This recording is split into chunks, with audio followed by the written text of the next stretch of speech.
Good evening. This is Dr. Tamanna Binta Habib. Today I am going to present cardiodynamics. At first we have to learn cardiac output. Cardiac output bolte amra ki বুঝি? It is the amount of blood that is ejected from each ventricle in each minute. এটা হচ্ছে সেই পরিমাণ blood যেটা heart থেকে প্রতি মিনিটে ইজেক্টেড হচ্ছে। কার্ডিয়াক আউটপুট কত? 5 থেকে 6 লিটার।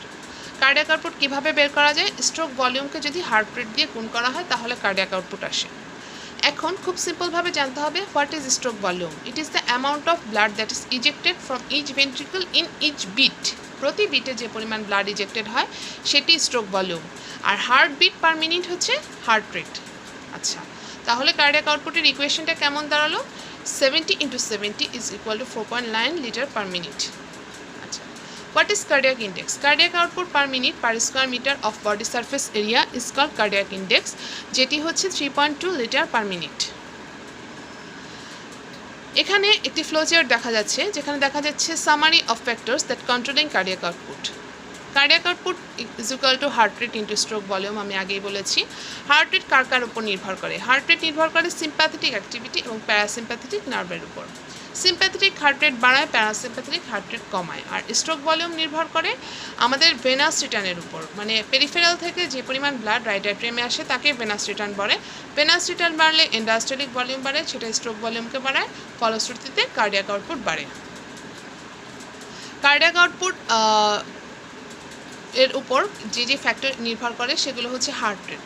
তো আগেই বলেছি হার্ট রেট বাড়লে কার্ডিয়াক আউটপুট বাড়বে। ফোর্স অফ কন্ট্রাকশন, হার্ট যেই গতিতে কন্ট্রাক্ট করে সেটা যত বাড়বে কার্ডিয়াক আউটপুট তত বাড়বে। ব্লাড ভলিউম বাড়লে কার্ডিয়াক আউটপুট বাড়বে, আর ভেনাস রিটার্ন বাড়লে কার্ডিয়াক আউটপুট বাড়বে। Effects on various condition of cardiac output. Cardiac output change হয় না কখন? Sleep and moderate rise of temperature. যদি কেউ ঘুমে থাকে বা টেম্পারেচারের মডারেট চেঞ্জ হয় তাহলে কার্ডিয়াক আউটপুট কোনো চেঞ্জ হয় না। কার্ডিয়াক আউটপুট বাড়ে কখন? অ্যাংজাইটিতে বাড়ে, খাওয়া দাওয়া করলে বাড়ে, এক্সারসাইজ করলে বাড়ে, হাই টেম্পারেচারে বাড়ে। প্রেগনেন্ট লেডিদের কার্ডিয়াক আউটপুট বেশি পাওয়া যায়। আর কার্ডিয়াক আউটপুট কমে কখন? যদি কেউ বসে থাকে অথবা দাঁড়িয়ে থাকে। আর বিভিন্ন ধরনের কার্ডিয়াক ডিজিজে কার্ডিয়াক আউটপুট কমে যায়। কার্ডিয়াক আউটপুট কীভাবে আমরা মেজার করতে পারি? কার্ডিয়াক আউটপুট মেজার করতে পারি দুটি মেথডে, একটা হচ্ছে ইনভ্যাসিভ, একটা হচ্ছে নন ইনভ্যাসিভ। এখন ইনভ্যাসিভ মেথডটা কি? যখন স্কিন পেনিট্রেশন হয় বা স্কিন পেনিট্রেট করে কোনো মেথড করা হয় সেটাকে বলা হয় ইনভ্যাসিভ মেথড। এখানে দুটি পদ্ধতি আছে, একটি হচ্ছে ফিক প্রিন্সিপাল মেথড, অন্যটি হচ্ছে ইন্ডিকেটর ডাইলিউশন মেথড। আর ইনডিরেক্টের মধ্যে আছে ইকোকার্ডিওগ্রাফি, কম্পিউটার টমোগ্রাফি এবং রেডিওনিউক্লিয়েড ইমেজিং। কার্ডিয়াক আউটপুট আর ভেনাস রিটার্ন একে অপরের পরিপূরক। আগে ভেনাস রিটার্নের ডেফিনেশনটা বলে আসি। ভেনাস রিটার্ন হচ্ছে it is the quantity of blood that came from vein to right atrium per minute. Cardiac output is equals to venous return. Cardiac output ছিল blood left ventricle থেকে ইজেক্টেড হবে, আর ভেনাস রিটার্নে পেরিফেরি থেকে right অ্যাট্রিয়ামে আসবে। এখানে আমরা দেখি coupling of the heart and vascular system must occur. Cardiac output must equal to venous return. Okay, cardiac output is the determinant of how much blood arrives from the venous side, and venous return is all the blood arriving at the right atrium to be pumped into the systemic circulation. এটা একটা close system. Cardiac output আর venous return সবসময় balance থাকবে এবং well কাপল থাকবে। এদের উপর যেসব ফ্যাক্টরগুলো কাজ করে তারা যদি অল্টার হয় তাহলে একজন আরেকজনকে এফেক্ট করবে। ভেনাস রিটার্নের উপর কী কী ফ্যাক্টর কাজ করে একটু লক্ষ্য করে দেখুন। ডান দিকে একটি ছবি দিয়েছি যেখানে দেখা যাচ্ছে ডিরেকশন অফ ব্লাড ফ্লো, মানে ভেইন দিয়ে ব্লাড ফ্লোটা হচ্ছে, বাল্বটা ক্লোজ আছে। স্কেলেটাল মাসেল কন্ট্রাকশন হচ্ছে, বাল্বটা আবার খুলে গেল। আচ্ছা, এখানে কি বোঝাতে চেয়েছে? যদি আমাদের স্কেলেটাল মাসেলে পাম্পিং হয় তাহলে ভেনাস প্রেশার বাড়ে, যেটা ভেনাস রিটার্ন বাড়ায়। এটা খুবই ইম্পর্ট্যান্ট। আরেকটা ফ্যাক্টরস হচ্ছে সিম্প্যাথেটিক নার্ভ স্টিমুলেশন। যদি কারো সিম্প্যাথেটিক অ্যাক্টিভিটি বাড়ে তখন কি হয়? আমাদের ভেসেলগুলো কনস্ট্রিক্ট হয়ে যায়, মানে চিকন হয়ে যায়, তখন ভেনাস প্রেশার বাড়ে, যেটা ভেনাস রিটার্ন বাড়ায়। অন্যদিকে ব্রেদিং, আমরা যখন শ্বাস নিই তখন নেগেটিভ ইন্টারথ্রোরাসিক প্রেশারটা তৈরি হয়, যেটা ভেনাস রিটার্ন বাড়াতে সাহায্য করে। আর urine volume, tissue fluid volume, মানে যে কোনো ধরনের রক্তের ভলিউম যদি বাড়ে তাহলে ভেনাস রিটার্ন বাড়ে। এখন রক্তের ভলিউম কিভাবে বাড়ে? আমরা জানি রক্তের একটি অংশ হচ্ছে ওয়াটার। হ্যাঁ, রক্তের একটি অংশ হচ্ছে ওয়াটার বা প্লাজমা। তো আমরা যদি পানি বেশি খাই বা ওয়াটার ইনটেক বেশি করি বা কোনো কারণে যদি আমাদের শরীরে ফ্লুইডের ভলিউম বেড়ে যায় তাহলে ব্লাড ভলিউম বাড়বে। ব্লাড ভলিউম বাড়লে স্বাভাবিকভাবে ব্লাড প্রেশার বাড়বে, যেটা ভেনাস রিটার্ন বাড়াবে এবং ফলশ্রুতিতে এন্ড ডায়াস্টোলিক ভলিউম বাড়াবে। এখন আচ্ছা, ভেনাস রিটার্নের ফ্যাক্টরসগুলো আরেকটু বলি। যে একজন মহিলাকে দেখা যাচ্ছে যার স্কেলেটাল মাসেল পাম্পিং দেখা যাচ্ছে, যেটা হচ্ছে ভেনাস রিটার্ন বাড়াতে সাহায্য করে। রেসপিরেটরি পাম্প আগেই বলেছি, ব্লাড ভলিউম বলেছি। ভেসোমোটর টোন বা ভেনোমোটর টোন এবং ভেসোকনস্ট্রিকশন এগুলো একই কথা। এখন এন্ডাস্ট্রিয়ালিক ভলিউমে শেষ করেছিলাম। এন্ডাস্ট্রিয়ালিক ভলিউমটা কি এটা জানতে হলে আমাদের স্ট্রোক ভলিউমটা জেনে আসতে হবে। কার্ডিয়াক আউটপুট বলার সময় আমি একটি সূত্রের কথা বলেছিলাম, যেখানে একটি ছিল stroke volume. What is stroke volume? It is the amount of blood that is ejected from each ventricle in each beat. এটা হচ্ছে সেই পরিমাণ ব্লাড যেটি হচ্ছে প্রতি ভেন্ট্রিকল থেকে প্রতি বিটে ইজেক্টেড হয়। স্ট্রোক ভলিউম হচ্ছে 70 মিলিলিটার। স্ট্রোক ভলিউম কীভাবে বের করা যায়? এন্ডাস্ট্রিয়ালিক ভলিউম থেকে এনসিস্টোলিক ভলিউমকে বাদ দিলে স্ট্রোক ভলিউম আসে। আচ্ছা, এন্ডাস্ট্রিয়ালিক ভলিউম যদি একটা পার্সনের 120 হয় আর এনসিস্টোলিক ভলিউম যদি 50 হয়, তাহলে স্ট্রোক ভলিউম দাঁড়াবে 70 মিলিলিটার। এখন আমরা অনেক সময় প্রিলোড আফটার লোড দুইটা টার্ম ইউজ করি, এটা আমি পরে ব্যাখ্যা করব। প্রিলোড আসলে এন্ডাস্ট্রিয়ালিক ভলিউমেরই আরেকটি পরিপূরক এবং আফটার লোড দিয়ে এনসিস্টোলিক ভলিউমকে বোঝানো হয়, এবং এন্ডাস্ট্রিয়ালিক ভলিউম এনসিস্টোলিক ভলিউমকে মাইনাস করলে স্ট্রোক ভলিউম বেরিয়ে আসে। এন্ডাস্ট্রিয়ালিক ভলিউমের কথা বলবো, যেটা হচ্ছে একটা কার্ডিয়াক সাইকেলের ডায়াস্টল ফেজ যখন শেষ হয়ে যায় তখন হার্টে যে পরিমাণ ব্লাড অবশিষ্ট থাকে সেটাই হচ্ছে এন ডায়াস্টলিক ভলিউম। মানে হচ্ছে ডায়াস্টলের শেষে যে ভলিউমটা থাকে ব্লাডের সেটাই এন্ডাস্ট্রিয়ালিক ভলিউম। আর এনসিস্টোলিক ভলিউমটা কী হবে তাহলে? The volume of blood remain in the ventricle at the end of systole. End systolic ভলিউমকে ইফেক্ট করে কী কী ফ্যাক্টর? Filling time. একটা হার্ট ফিল হতে যেই পরিমাণ সময় লাগবে অবশ্যই ভলিউমটা কম হবে, সুতরাং ফিলিং টাইম যদি বেশি বেড়ে যায় তাহলে এন্ডাস্ট্রিয়ালিক ভলিউমটা কমে যাবে। ফিলিং প্রেশারটা কি? ফিলিং প্রেশার, একটা হার্ট ফিল হতে যে পরিমাণ প্রেশার লাগবে, তো প্রেশারটা যত বাড়বে এন্ডাস্ট্রিয়ালিক ভলিউমটা ততই বাড়বে। ডিস্টেন্সিবিলিটি যত বাড়বে এটাও এন্ডাস্ট্রিয়ালিক ভলিউমের ডিরেক্টলি প্রপোর্শনাল, আর অ্যাট্রিয়াম যত কন্ট্রাক্ট করবে এন্ডাস্ট্রিয়ালিক ভলিউম তত বাড়বে। এখানে আমরা একটা হার্টে দেখতে পাচ্ছি ডায়াস্টলের শেষে ইন্ডাস্ট্রিয়ালিক ভলিউম 120 মিলিলিটার দেখাচ্ছে। একটি হার্ট অনেক চাপ, অনেক, যেটি বোঝাচ্ছে প্রিলোড এবং আফটার লোড দিয়ে। তো প্রিলোড জিনিসটা কি? প্রিলোড হচ্ছে volume of blood in the ventricle at the end of diastole. ডায়াস্টলের শেষে যেই ব্লাড ভলিউমটা থাকে সেটাই প্রিলোড। আর আফটার লোড হচ্ছে ব্লাডটা লেফট ভেন্ট্রিকল থেকে ইজেক্টেড হয়ে বেরিয়ে যাওয়ার আগে সেখানে একটা যে কন্ট্রাকশন সৃষ্টি হয় বা রেজিস্ট্যান্স সৃষ্টি হয় সেটি হচ্ছে afterload. Resistance left ventricle must overcome to circulate blood. এখন প্রিলোড কিসে কিসে বাড়ে? যদি কারো হাইপার ভলিউমিয়া হয়, কার্ডিয়াক ভালভগুলো রিগার্জিটেশন হয়, মানে উল্টো দিকে খুলে যায়, আর যদি হার্ট ফেলিওর হয়। আর আফটার লোড হয় কিসে? যদি কারো হাইপার টেনশন হয়, ভেসোকনস্ট্রিকশন হয়। আফটার লোড যত বাড়বে কার্ডিয়াক ওয়ার্কলোড বাড়বে। আচ্ছা, আফটার লোডটা আবার বলি, মানে ব্লাডটা ইজেক্টেড হয়ে বের হয়ে যাওয়ার আগ মুহূর্তে হার্টে যে পরিমাণ কন্ট্রাকশন বা রেজিস্ট্যান্স সৃষ্টি হয় সেটি হচ্ছে আফটার লোড। প্রিলোডকে এফেক্ট করে ফ্যাক্টরসগুলো কী কী?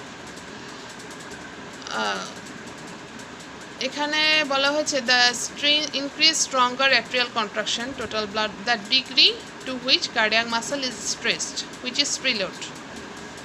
আচ্ছা, অ্যাট্রিয়াল কন্ট্রাকশন যত বাড়বে, টোটাল ব্লাড ভলিউম যত বাড়বে, ভেনাস টোন বাড়বে, পাম্পিং অ্যাকশন বাড়বে, স্কেলেটাল মাসেলে ইন্ট্রাথোরাসিক প্রেশার বাড়বে, standing, increase intrapericardial pressure, decrease ventricular compliance.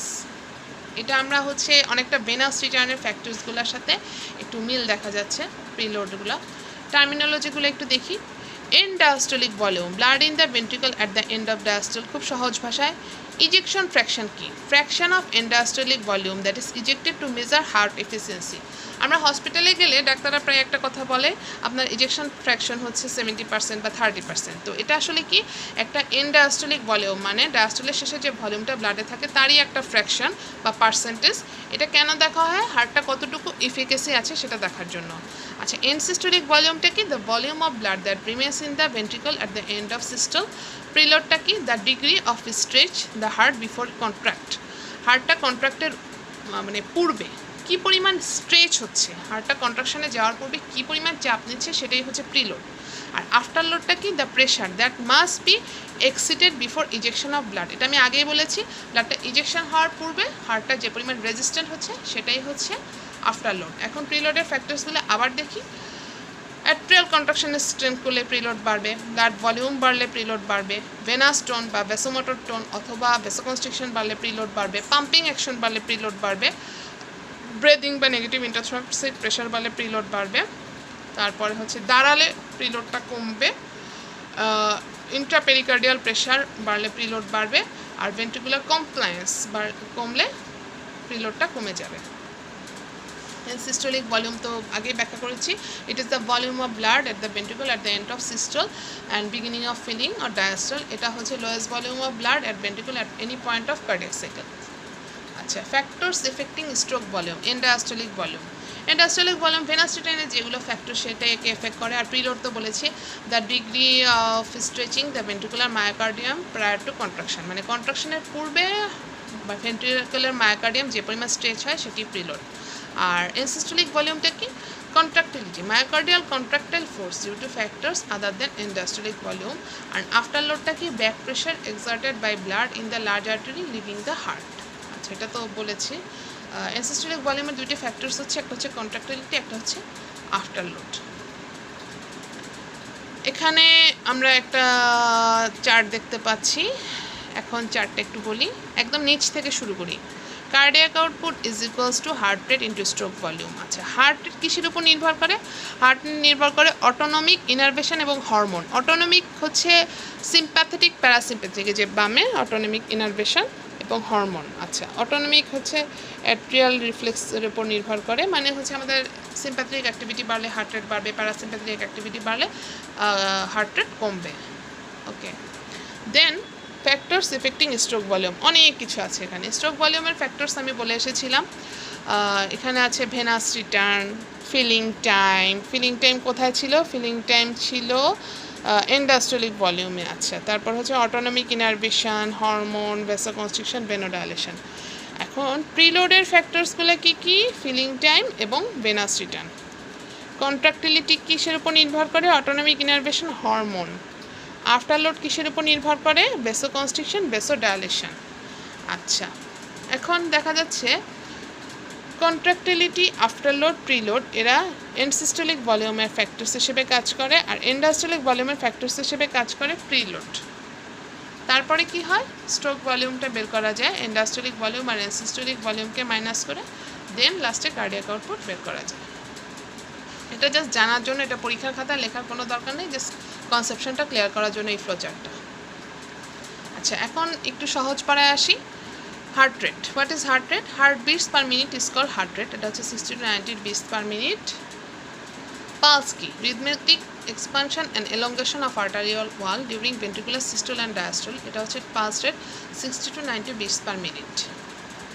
Pulse rate বাড়ে কিসে? টেম্পারেচার বাড়লে বাড়ে, তাপমাত্রা বাড়লে বাড়ে, ইমোশনে বাড়ে, ওবেসিটিতে বাড়ে, কিছু ড্রাগস নিলে বাড়ে। আর হার্ট রেট কমে কিসে? অ্যাথলেটদের কমে, হাইপোথাইরয়েডিজমে কমে, টেম্পারেচার কমলে কমে, কিছু ড্রাগস নিলে হার্ট রেট কমে যায়। এক্ষেত্রে একটা মজার কথা বলি, অনেক সময় বিটা ব্লকার দেওয়া হয় যখন পালপিটেশন বা হার্ট রেট একটু কমে আসে। পালস অনেক বড় ব্যাখ্যা করা জিনিস, এটা আমি আরেকটা স্লাইডে বলবো, জাস্ট একটু টাচ দিয়ে গেলাম হার্ট রেট আর পালসের। Thanks to all, keep your heart loving always.